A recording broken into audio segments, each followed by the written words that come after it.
All right, welcome to another episode of the Prep Coach podcast. MG, we want to get a bit of an update from you on how everything's going with this little situation that you had. It's going all right. It's slow pickings, unfortunately, but I've been probably the best I've been in terms of listening to recommendations from healthcare professionals. Not lifting and not doing things like that. You should. Yeah, look, the only exception to that, and in my defense, I do feel like it's slightly unavoidable, is picking up Talia. Yeah. You know, it's like a 2 kilo limit for 4 to 6 weeks. It's like, how do you not? Sometimes, if you're looking after it by yourself, moves at work, and she needs to be picked up, what are you going to do? Sorry, it's recommendation. Other than that, I've been pretty good, man. You feel like you're recovering well? Yeah, I've had a couple of the bandages come off. So there's 3 incisions. The little one where I think the camera goes in that side one, that came off the other day, and it's already healed over. It looks good. The only one I'm having issues with, which is I assume the bigger incision, which is the one they do through the belly button, is still super sore and then still bleeding a little bit every now and then. And I don't know if it's the healing, if it's like a nodule from healing, or there's a tiny hernia there. Oh, okay. Yeah. So that's what I'm worried about. But I got the surgeon this week. Okay, you're getting a checkup. So yeah, okay. That's the risk, right? It's like, yeah, because they go in there, so there could be it can cause a hernia. Yeah, okay. It just feels like super rounded and very hernia-like, very small, but fingers crossed. So obviously on the weekend we had the winter Sydney show. You were still out of action, so Scotty came along to that. How did it feel being back at that venue after we held like nationals there? And that was the last show that you came to. Yeah, and I had to leave before it finished because I had to. That's right. To Europe the next day. Yeah. So how did it feel going back to that venue? Obviously a bit of a different show than the nationals, but how did it feel? No, it was good, man. It was nice it was actually good to meet. I had a few people that had competed at that nationals come up and say hi, and so it was good to catch up and connect with a few of those people, as well as obviously to be at the winter show, because I obviously wasn't at the Goldie. But it's very different in the obviously just different size show. It's sort of like going back to the very, very early days when you first, go to a show and it's still sort of finding its feet. I mean, the show was awesome for the numbers we had. And the thing that I was probably I don't know if I was surprised, but just really pleased with was the quality of competitors. The standard was unbelievable, and especially in the men's divisions, to see some of the guys, like the men's physique division was stacked. Yeah, the quality was unbelievable. It was almost like not that far off what you would probably have at a nationals. The guy that won, Josh, is super impressive. And even the Bikini was a pretty big standout for me as well. I thought the standard 1 and 2 for me, and even 3, were just top tier. And and also hearing a lot of the athletes saying that they're excited for the upcoming Melbourne show, but also that they're going to bridge and they're going to look to do season C as well, which I'm like, that's awesome. And to have a few of them say they're going to bridge and also they're fans of the potty, and sort of hearing how we sort of recommend you do it is also cool as well. So no, it was good. We love Bankstown. The venue's amazing. Staff there are really good. They always look after us. So yeah, it was good. We met your mate that you went on the podcast with, Muscle Talks. Yeah, Steve. Big Steve. Well, he just come to watch. He just came to watch. Yeah, just came to support and watch. And he was kicking with us for probably a good half an hour. Yeah, just having a chat. Yeah, Steve's good guy. He's a legend. Yeah, that was a great guy. Awesome. Did he have that same hat that he has on? It says no, he didn't have that. He was wearing a hat, but he didn't have that. Do you know which hat I'm talking about? Yeah, it's one, but it's his sponsor's hat, right? No, it says 30 grams on it. No, he didn't have that one on. No, he just had it. Yeah, it's like it's like 30 grams of protein. It's like, yeah. It's is that what it is? I think it's like his signature hat, man. It's like almost iconic. Is that his hat that he just got made, or is it part of a sponsor? I'm sure it is. I'll find out. I like it. He can maybe hit up that, but 30 gram protein. That's pretty cool. I like it. Yeah. The other cool thing on that before you move on is the Triple M guys. I was just about to say that, because I knew that you'd mentioned something about it, but I didn't really know much about what it was. Do you want to tell the backstory? Yeah, tell. Okay, so we got an email through NBA from, I think it might have been his assistant, basically saying that we have the 2 hosts of Triple M. His name's Jack, is one of them, and that there's a bet between the 2 that he has to do a bodybuilding show and she has to do stand-up comedy. So obviously they wanted to let us know that he's coming, but also there might be a little bit of a film crew or, people with some media equipment, and obviously just doing the right thing by asking us if that's okay. So, and obviously we said that's perfectly fine. So we really didn't know what to expect, because is he going to take the piss? Is he going to kind of take it seriously? Is he going to go up and do things on stage that don't align with bodybuilding and the professionalism of it all? We didn't really know what to expect, but he came in. They all came in together. We got to know them a little bit, and then we obviously did the athlete briefing, and he was there. And then I said to you, Scotty, I was like, look, let's give him the full bodybuilding experience. Like, he's come here. I get it's a bet. I get it's a thing, but let's give him the full bodybuilding experience. Go over to him and see if he wants to go through posing, if he needs any help, like pumping up, all that kind of stuff. So then I handed it over to you. So how did all that go? It was good. So I saw him come through the door, and you're like, Reggio's down there, and I noticed that he was wearing like normal. I think he had like jeans and boots on, He had like an NRL jersey. Actually, he had an NRL jersey on, yeah. and I could see the chest hair coming through, and he kind of looked like he'd had a bit of a tan, and he was drinking a cappuccino, and I'm like, oh. And then you said go through there, and I was like, is he competing today? Yeah. Thinking that's not the normal approach that we do. And you're like, yeah, that's the Triple M guy, that's Jack. I'm like, okay, it makes sense. And I'm like, that's why he's got like an entourage with him, and there's guys with camera and mic. Yeah.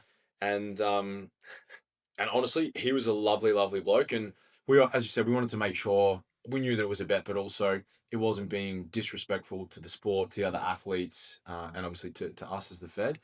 And he was really mindful of that. And I'm glad I did sort of go through with him, because what he had planned to do for his iWalk was probably not what we would have wanted. And he actually wasn't too bad. He's pretty coordinated. You can tell he's obviously played sport. And apparently he had lost a bit of weight coming into the show. I think if he had have done some hair removal, he actually would have looked even better if he had a really good tan. But he, once we went through it all, he did as good as you could do without really knowing what you were doing. Yeah, of course, yeah. When will this footage be available? Well, they were videoing the whole thing, and I spent a good half an hour with him going through poses, and they were stirring up a little bit, like, it doesn't look like that when you do it, Jack, and they were just giving him shit, and So what's his full name? Just for all the listeners. Well, So it's Triple M Jack. they have a podcast too. It's called. We'll look it up while he's while he's doing that. But they did say to Scotty that obviously they took some footage. They also bought media packages from us too. So they bought like Charles's photos, Fit Focus, Reel or iWalk, whatever that may be. So cool. So they did. We Mean Well podcast is what they have as well. So they're a Triple M, and they also have the We Mean Well podcast. Do you have the full name there? His full name? Yeah. So his Instagram is JARCHY, and his name is Jack, and his co-host is, I think her name is Louisa Daldin, and she's Louisa LuisaDaldin. So, and then like I said, their podcast is We Mean Well podcast, and through them you can find their radio slot with Triple M, which they do in the afternoons. Which is I watch some of their stuff. It's pretty funny. It's very funny. It's very funny. Yeah, they're awesome. So yeah, anyways, so we'll have obviously our media that they purchased, but then they also took some footage, and they said to you, Scotty, that they are going to kind of put it all together, and obviously they need to launch it on, on their end, but they're going to collab with us. And so yeah, pretty awesome, man. Stay tuned. Yeah, it's awesome. But yeah, he was a really, really nice guy, and they were bloke, respectful. They were having a good time. They were having fun. They were yelling things out to him. He was pulling, some front double biceps, some rear double biceps and stuff on stage. But other than that, he was following the quarter turns as you would he did men's physique, right? He did. The other funny thing to that is, though, when I went back and watched some of their footage, they'd been out and had a massive session the night before, and there's footage of him on their Instagram of her picking him up, and he's as hung as you can imagine. He's wearing like Blundstones, he's wearing tracksuit pants, and they're like, it's a good day for a bodybuilding show. It just looked rotten. And one of the competitors said to me backstage, I know him through the radio, and he's like, I saw him out the front, and he's having a dart and having a coffee, and then I'm like, what's he doing on stage? He thought he was just maybe coming out of the casino at Bankstown. Was he nervous? No, honestly, he said to me when he was about to go on, I went backstage, I'm like, you right, man? And he's like, yeah, I'm shitting myself now, but I think I'm all right. So I'm thinking if that was... So how was he announced? Oh, fuck, if I'd have been there, I would have... So the thing is, I spoke to Stewie afterwards. I was like, what do you think of the guy, Jack, the radio host? He goes, oh, is that who it was? I think Stewie was just in the zone of judging, being like, okay, that's another competitor to judge. That's the way it is. So there you go. His posing must have been that. Yeah.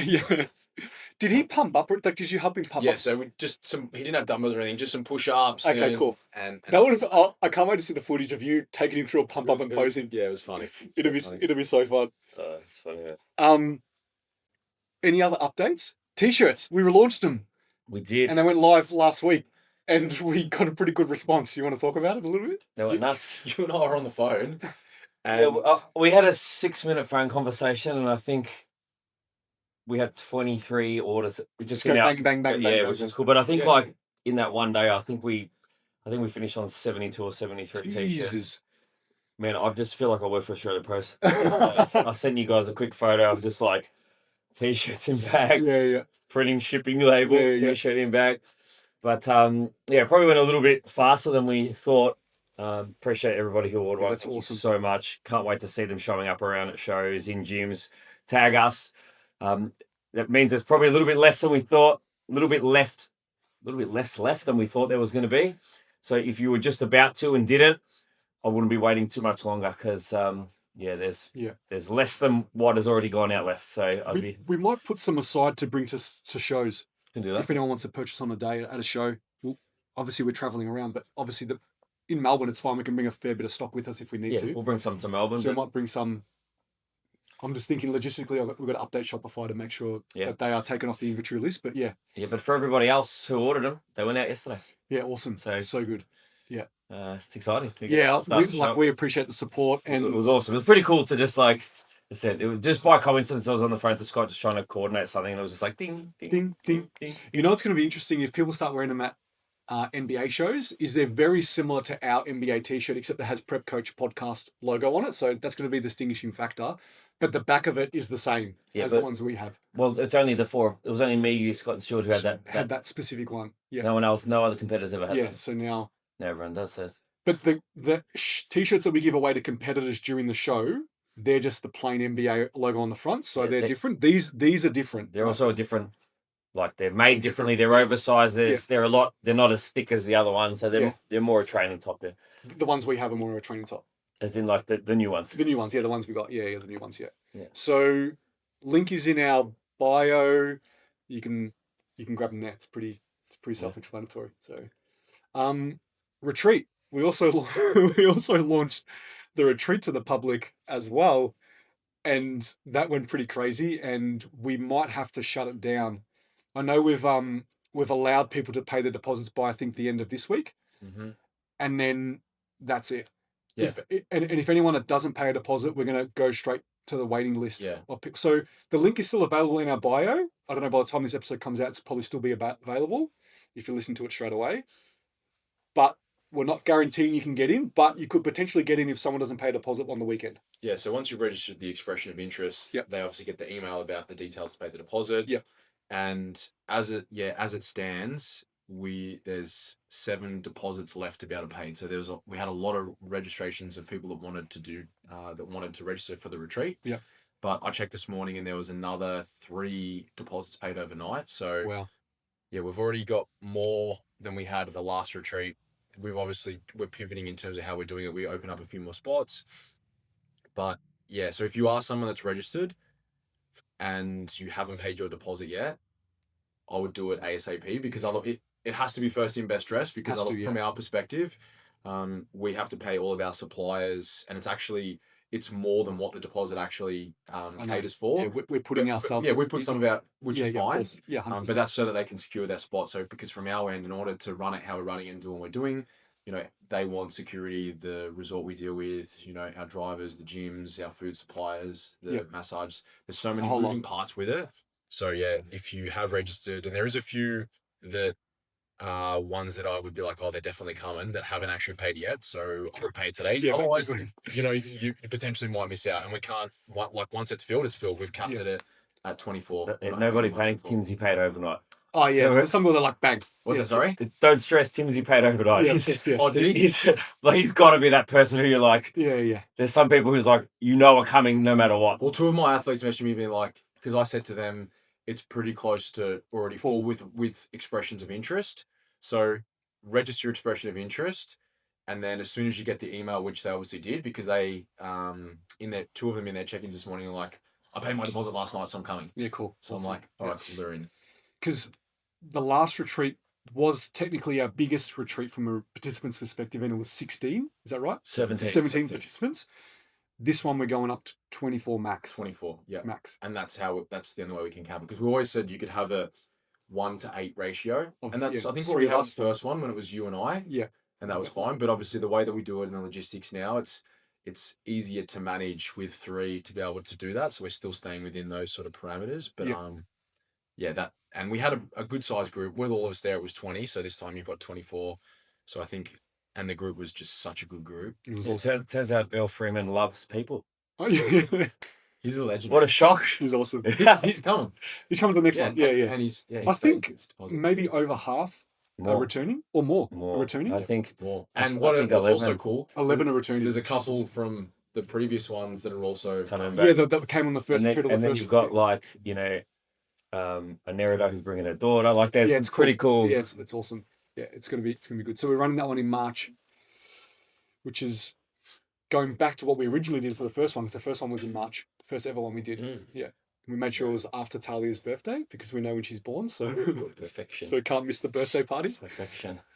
All right. Any other updates before we get into some questions? No, I We're think good to that's go. Obviously this weekend, IFBB Melbourne Naturals. Is anyone heading to it? No. I've got an athlete and I'll be there. No, I've got a very big Saturday. I've got a huge event on that I've also got a very, very big Saturday. so There's Apparently, I have a big Saturday as well. who knows? You got to get some rest Friday night. You may be part of it. You may not. Okay. But yeah, Sunday it'll be out for me. I've just got to digest everything that may take place on Saturday night. So. Okay, cool. Well, hopefully I'll survive. So the next day I can go to the show. I mean, there are risks for you. Like from a safety perspective, there are risks. I think I already said to you, I was like, as long as I'm not jumping out of a No, plane. you're not jumping out of a plane. No, Or I don't- bungee hey, jumping. I don't fucking do heights, so you're safe. Yeah, okay, cool. It's got nothing to do with heights. Okay, good. All right, awesome. Actually reflecting on this, so we've got this episode, next week's episode, and that's probably going to be the last one because the one after that is the week I leave for Europe. I leave like late in the week.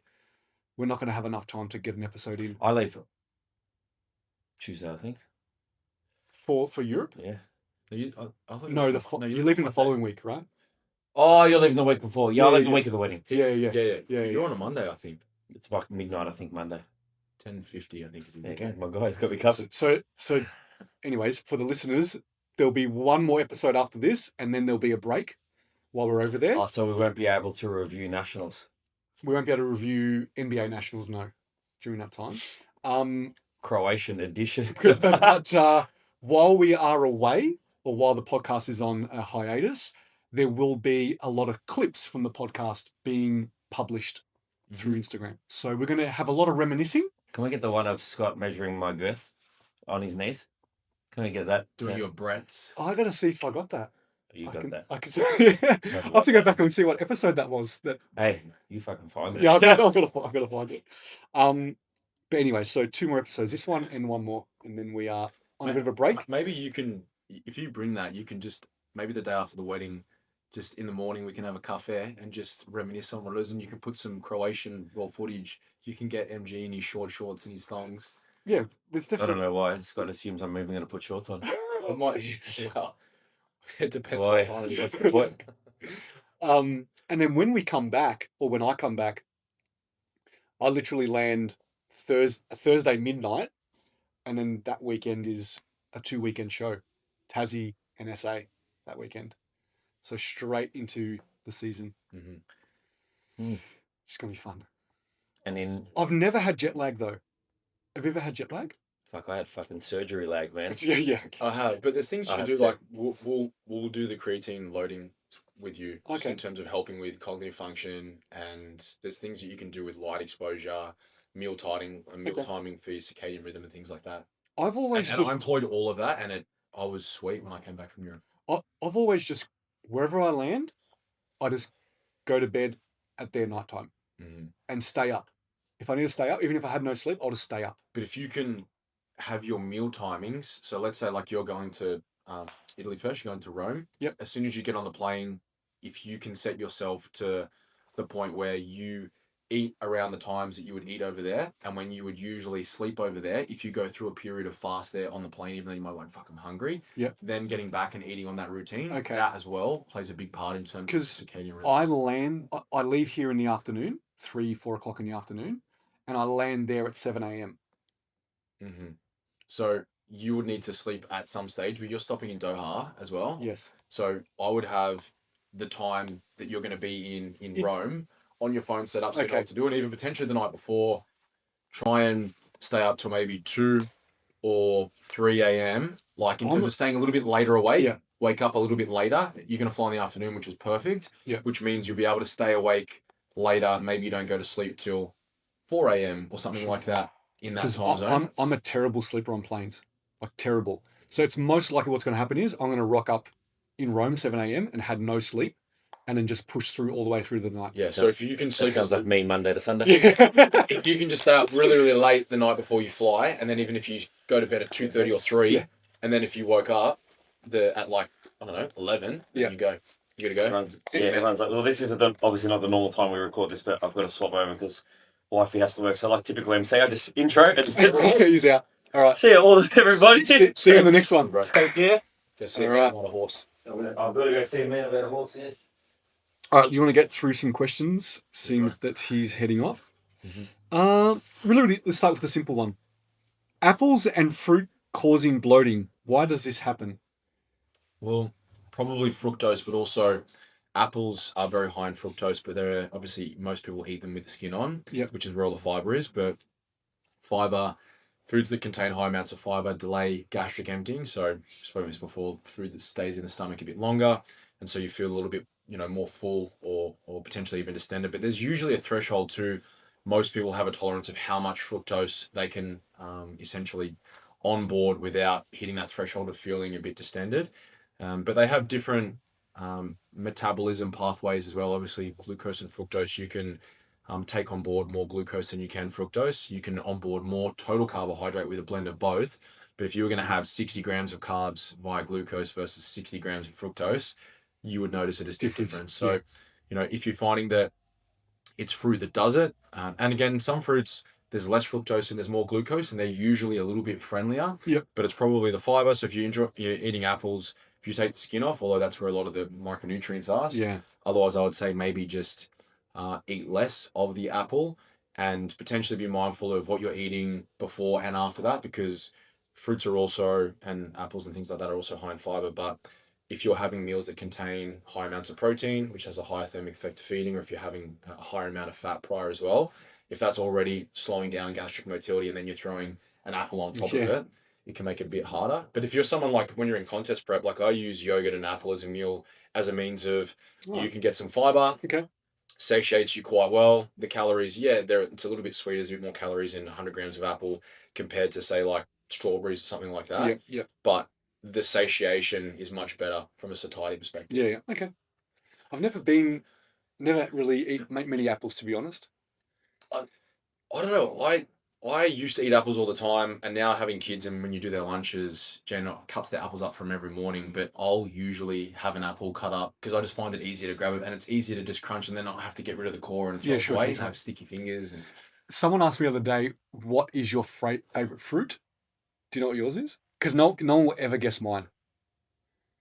Because uncommon, very uncommon. Mine would be mango or pineapple, I think. Okay. That's what you typically have. Is yours like papaya or kiwi? No, it's vanilla persimmons. I would never have guessed that. So a normal persimmon, you know what a persimmon is, right? It looks like an apple. It looks like an orange apple, right? Mm-hmm. A normal persimmon is very soft, mm-hmm. but a vanilla one is actually hard like an apple inside. So it's crunchier. Yeah, it's crunchier. Okay. They're really tasty. I should get you one. I would love to try Yeah, one. vanilla persimmon. I'll get you one. Where do you just have to go because I don't think they stock them at Coles. No, they do have them. Maybe not that type. You normally got to go to a market. Okay. Yeah, like a fruit market to get them. Is that an Italian thing? I don't know. Can you get them in Croatia? I don't know. So if I'm like, can I get some yogurt and some vanilla persimmon? I don't know if that. They don't know what that is. But I'll give you one. I think you'll enjoy it. All right. So there's a big long question here. It has 2 parts. It's the first time reading it, so bear with me as I go through it. How to deal with hunger cues still being all over the place 9 months post comp. I have regained my starting weight and then since competing season B last year, which I'm assuming was the end of the year, right? And I'm still really hungry all the time. Food focus is still incredibly high. and I'm always hungry after a big meal. That's part one. So let's just talk about that, or do you want me to read part two? I can read part two. Yeah, do part two. I'm still sitting on 2,600 calories, but I'm overeating most of the time. I have gained 25 plus kilos from stage weight, and I'm a female, 5'9". Is there something causing it? Is there any tips to help? I want to keep longevity in the sport, but every post show is like this. I don't know if I can do it. I'm a first timer. So let's just kind of summarize. 9 months post comp, they've gained 25 kilos. They're on 2,600 calories, but they're overeating and they're always hungry. And they're pretty much back to their starting weight. So it sounds like they had to lose a lot to get to where they are, but you're not eating 2,600 calories. You're probably more likely eating Let's call 32 3,000. or Yes, 35. yeah. And so for me, when something like that happens, I would be like, well, rather than you feeling guilty like you're failing and you're falling short, let's give you 3,200 calories and see if that makes a difference in terms of what you're eating. But also, did you have to diet really, really restrictively? Are you also doing cardio? Are you overfeeding? And are you binging? Are you binge restricting? And then that leads to that cycle.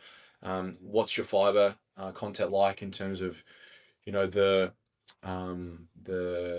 amount of fiber that you're having around the times that you're noticing that there's a real desire to want to eat food, because they're things you need to look at. But also, if you've had to lose 25 kilos and now you're back at baseline, we know sometimes through some of the case studies that have taken place, more so in figure competitors, that in order for their menstrual cycle to return, it's not just getting back to baseline, it's actually further past that, a higher body fat set point, and then they're also needing to eat a higher energy availability. So they need to actually eat more, reduce expenditure in order for their body to feel safe again. So given that you're a first-time competitor, it sounds like perhaps the prep was quite abrasive. If you had to lose 25 kilos to get on stage, for me, you probably shouldn't have been getting on stage, because you want to be in a position where you've managed body composition, you've had a successful pre-prep, and ideally you're within, if you're a female, you know, maybe 12, maximum 13 kilos of striking distance. Otherwise, you're probably too soft to start. And that is obviously some of the recoil of that. So hopefully you're communicating this with your coach. I would be looking at the nutrient profile of the foods that you're eating and the times at which you're eating. If you're finding that in the evenings, which for a lot of people, they get hungrier, putting a meal in the afternoon that's very, very high vegetable, high fiber, and then even adding some fruit to it. So for example, it might be, say, 300 grams of charisma potatoes, leave the skin on, a couple of 100 grams of vegetables and some chicken. And then after the meal, maybe you have a green apple or something like that as well. So it's quite a lot of fiber. And for most people, they might be like, that would leave quite a lot of distension and feeling quite too, overly full. But equally, that in a way is beneficial for you, because you're having drastically heightened food-seeking behavioral issues, and you are obviously overfeeding. And so if your body's wanting you to eat more, that's the cause of it. And sometimes physiologically, you just need to level out and get to a good spot, and then you will find that your body is okay with that and it feels safer. And then once you get to that point, you can hopefully just maintain. You can keep food there, you can train, you'll probably see some recomposition where contractile tissue goes up and maybe adiposity goes down. And then when the time's right, look at running a tidy up. But I wouldn't be running any kind of tidy up, and you might have to live being a bit heavier and a bit fluffier for, let's say that you got, what is it now? It's July. Let's say you got on top of this by August. I would probably hold territory until maybe like January or Feb next year. And then it might be like 6 to 8 weeks, 8 to 9 kilos, really aggressive, really assertive, get in, get it done, get out. From a time perspective, being a little bit more abrasive over a shorter time span, for me, I find is a lot bit more beneficial, because for a lot of people, it's not necessarily the magnitude of the deficit initially, it's the duration of being in a state of lower energy availability. So if you can attenuate that or mitigate that by running a tidy up, then you're not going to get back to the most optimal spot for you to cruise, but that's all right. Back up you go, 6 months, maybe you lose 8 or 9 kilos in that tidy up, and then you gain another 5 over that period, and then the next tidy up comes, you pull off another 8 to 9. So the net value is you're 4 kilos down. So now you're 21 up. You run it again, and then you finish, and then you're 17, you run it again. And so it might take 18 months to 2 years to correct that. And I've had that happen multiple times with athletes. I've also had athletes recently who had a bad prep before I took over, regained way too quick, run a tidy up, and they're pretty much back to where they need to be at in a shorter time span. Everyone's different, so don't feel like you failed or it's bad. It's just these are your set of circumstances. But for me, I would want to unpack why did that happen? Where was the starting point? And also what was the intervention that you and your coach put in place in order to manage that? And also what was the information like around exiting, the contest prep? What do you think? Yeah, I think everything that you said from a planning perspective, the types of foods you're eating, making sure you have enough fiber, those kind of things. I'd definitely be doing an audit of your food to make sure that everything in there is not like highly palatable. Are there things in there that are just causing way too much temptation and you're always in the peanut butter jar going ham in there? If that's the case, remove any temptations from the house, remove anything that's going to tempt you to overeat, just remove it all. Put foods back in place that are high fiber, high volume, very satiating, those kind of things. I don't know what other environment you have around you, but maybe your support system, talk to them a little bit as well. If you're finding that, you are getting hungry, you are maybe eating out socially a little bit too much, and that's just fueling the fact that you just want to eat more and more and more. Maybe have discussions there. I know you spoke about cardio. Are you trying to burn off the overeating that you're doing, and you're just basically spinning your wheels there? So I would be looking at that, and if you are doing that, I would definitely stop doing that for sure. I think a lot of those little things that actually you do in prep to mitigate hunger, you still want to do in your improvement season if you're having these hunger issues as well. Until you can get on top of it. Because once you get on top of it, you'll get to a point where you won't, the desire to eat won't be there. You could see a peanut butter crumpet or Nutella on something and be like, yeah, I'm still pretty full from my last meal. I'm not overly keen to eat again. And that's a physiological response, but also, as you said, the environment that you're in, and again, the nutrient profile of the foods that you're eating, and also potentially your hydration status, because sometimes we seek food as a means of seeking fluid. So are you having enough water within your diet? If you're only if you're only consuming a liter and a half of fluid, and without knowing what this person's weight is, and I say that they're 80 kilograms, you want to be having roughly 40 mils per kilogram. So, roughly off that, like 3 to 3.2 liters, maybe more on a training day, or if it's hotter. So they're things that you need to look at as well. Awesome. All right. Last year after an injury, for my shoulder, my friend gave me tablets. He said it was for pain and recovery, and I took them for a week. After a few months, he told me that they were actually SARMs he brought online.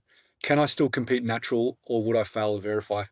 You'll fail to verify. You'll verify, yeah, you will. Yeah, because verify will ask you that question, and whether you've taken any of those kind of things within the last 5 years, and it does go through estrogen modulator receptors. Yeah, it actually picks up. It talks about SARMs, so you will pick up on that, and you'll fail it.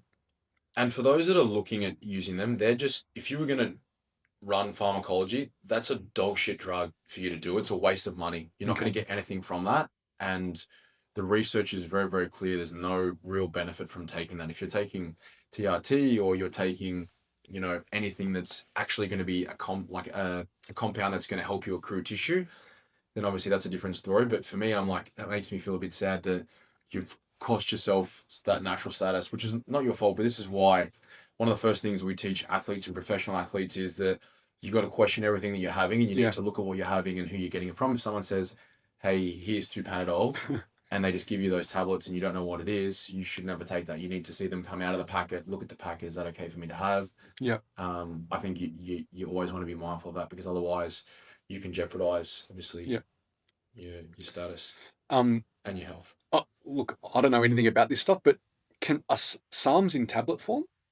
Yeah. Okay, they are. Well, to my understanding, that's how they're usually consumed these days, because a lot of that dark side now just runs through like the mail and runs through. But they're not. It's not injectable. Like, I think that you can get it via orals and you can inject it, but I know that you can get it via tablet form as well. Yeah, okay. Because that's a bit. And the other thing as well, if you're taking anything that is a banned compound and you're taking it via a tablet, you want to be mindful of obviously the influence that has on metabolism and also your kidneys and your renal system.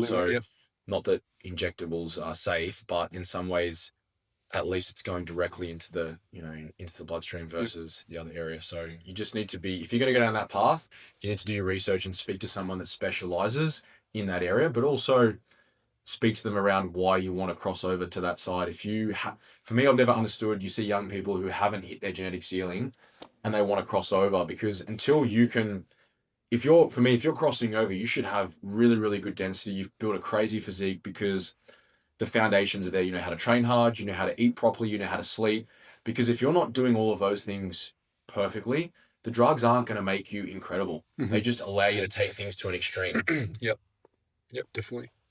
I'm in the off season right now. I'm trying to build for 2026. Just wondering if I have an off-plan meal that is, for example, higher in carb and fats, and it goes over my daily calories, is it better to hit my protein and go over daily calories or stick to the total calories? I think I understand what that is saying. So they're in a build. If they have an off-plan meal during their build and maybe the carbs and the fats are higher, but the calories are the same, or they're still over their calories, is that okay? Or should they make sure they still hit their protein? I think that's what that's saying. Is this on an acute instance, or is this Yeah, just like they just have it one like off? So say, yeah, instead of having 2.5 grams, I'm having 1.5. yeah, they go They're out not for going to be that. they go and eat a pizza or something. If they go, it's got more carbs and more fats and a lot of protein in it. Is it a big deal if they have that No, once in a while? I think for me, we're in an era where it's like when you're in contest prep, there's definitely a need to consume a bit more protein because you run the risk of degrading lean mass.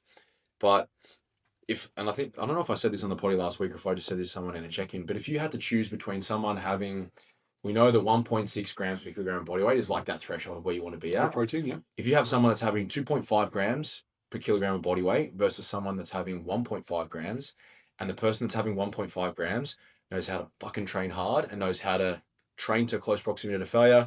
Person who's training at 2.5 grams kind of trains hard and, sort of pushes from time to time. I would much rather the person trains harder and has less protein, because that is going to have more of a correlation in terms of retention of contractile tissue. Just because you're eating more doesn't necessarily mean that you're going to be able to hold on to more tissue. Mm-hmm. You could eat a high protein diet and not lift weights and still lose an abundance of muscle, because you have to give your body a reason to want to hold on to that. And that's what resistance training is. You're placing an insult on the body, you're disrupting homeostasis that basically says, we've caused damage, we've caused trauma, we don't want this to happen again. In order to account for that, we need to build more contractile tissue. And so in this instance, it's one night.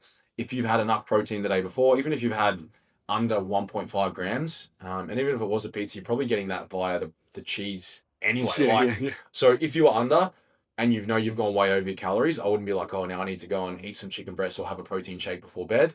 I think if you've had no protein for the day, which is a very, very rarity, I think in this context, it's probably like, as you said, it's probably a pizza or something like that that wasn't high protein. Should you then go and top it up? For me, I wouldn't even worry about it. I would just say that if you know that you've massively overfed, you've had an abundance of energy, there's still plenty of food to facilitate the demands of training. But if you're training, you would want to have just made sure that you've had a good amount prior to that anyway. So as long as you've had at least, 1 gram per kilogram of body weight, which everyone would have, just get back to baseline tomorrow rather than needing to consume more. Yep. Okay, I think we covered most of them. There was one here. So, did you guys see the Derriman Tax article? What do you think about it? Did you see about? Yeah, and I heard about it. Yeah, I didn't read into it too much. I only saw his response to it all. Yeah, which I think was good. This is the thing. If you make a mistake or you do something that potentially, whether it was intentional or not, you do the wrong thing. This is the first thing you teach your kids. Like, it's just part of life. Everyone makes mistakes, but I think owning the mistake and putting your hand up when you muck up, it's the right thing to do. And I have a philosophy: you're never wrong to do the right thing. And so I think in this instance, whether he did know about it, whether he didn't, he's put his hand up, did the wrong thing. I think it was to do with other businesses as well. But regardless, who knows? But he's obviously explained it. This is a situation. We're going to rectify it. We're going to obviously pay the bill, blah, blah, blah. I think it got a lot of hype because of exposing a big growing brand, gym. Like, these things happen. Most companies at some stage will get a letter from the ATO being like, you owe us money because what a lot of people that don't own businesses don't realize, the more money you make, the more taxes that you have to pay. And so whether it was an accounting issue or whatever, I did see it. Again, stuff like that, I don't really read into it too much because I think it's just clickbait. So I heard about it in the news, but I'm not going to go and dissect it and, did this happen, did it not? Because I don't really care. Yeah. Again, like, I didn't know the ins and outs. I didn't really read into it. But when I saw his response, I was like, well, he's been a man about it at least. And he's owning up to any mistakes. He's owning his mistake. Yeah. And he's just giving his reasoning. And I think one of the things he said is, we're not going anywhere, which I think a lot of people were assuming, like, is this going to send them under? Are they going to be done? And he said that they're not going anywhere. So, and that's good for the industry, of course. We don't want a big gym to fail. And there's a lot of people that obviously train at those gyms, a lot of people that get employed by those gyms as well. So that's what I mean, that rely on that, and people, a gym is a safe space. They may feel more comfortable training there, but also it's very, very affordable. So it's like, maybe they can't afford to go to a gym where you pay a little bit more per week, and maybe they're in a position where, training is their outlet. And if that gym goes under, it's taken away from them, and maybe that means they can't afford to exercise anymore. And that has a cascade of... Oh, yeah, we saw that in COVID. 100%. So yeah, I think everyone sort of just needs to move on. But there will always be people that want it to go around, because there'll be other gyms that want to see them go down. Because sure, and we kind of have a tall poppy syndrome here, I feel like, in Australia, where sometimes maybe rather than wanting to lift others up, it's easier to tear them down. Yeah. Which is not really in my nature to do that. But like, as you said, the thing that I really thought was the right thing to do was, and that for me, I had mad respect straight away as soon as I saw her.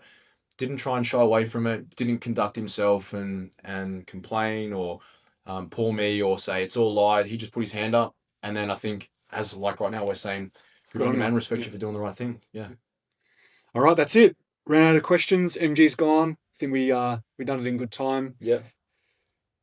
Next episode, final one before we have a bit of a hiatus, and we'll see what it brings. But thank you everyone for listening. Thanks for your questions, and we'll see you in the next one. See you next one.